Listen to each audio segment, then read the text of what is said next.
So ito yung sinasabi nilang Dubai chocolate. Ano to?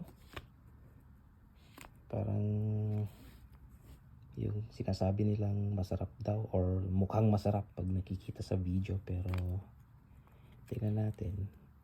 Bali ang pagkakabili ko dito is $35 tong maliit, 65 tong malaki, Singapore dollar.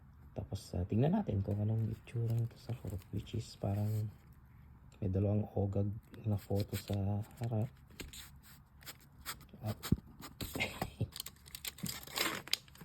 Yun, hindi ko alam kung peke to pero sabi naman nung bakla doon original daw to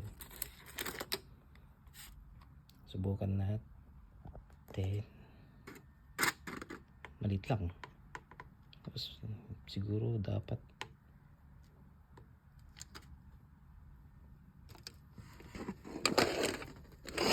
sabi nung bakla na nagtitinda, dapat daw nasa chiller kasi magme-melt yata pag sa kung lang room temperature. So hindi ko alam kung paano ibiyahe ito.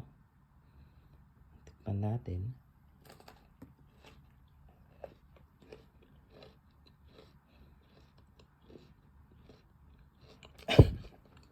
Okay lang. Medyo kakaiba sa ibang tsokolate. Yung isa,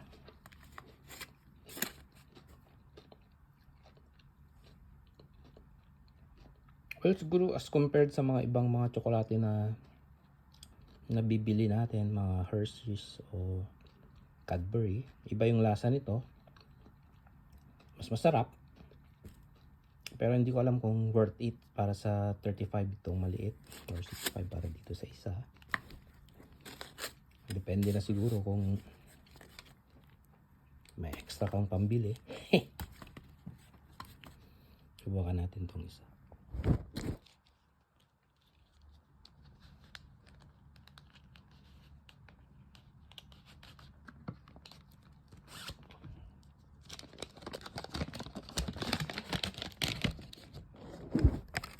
Yan. Yung maliit lang.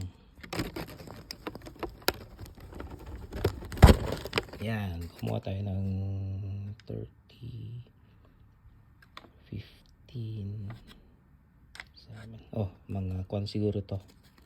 50 cents.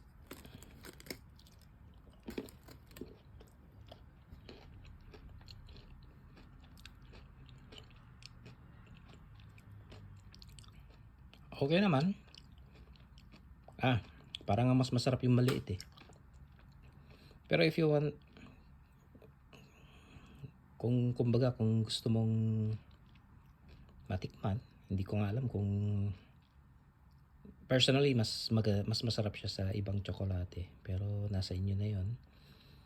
Kasi given na if bilin mo tong dalawa $100 SGD, makakabili ka na ng parang 40 pieces ng Cadbury nun. So yeah,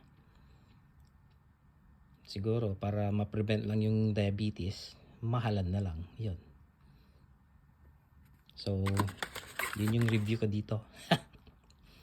So 65, 35, 100 days ko siguro kakainin para mabawi. Sige, bye bye.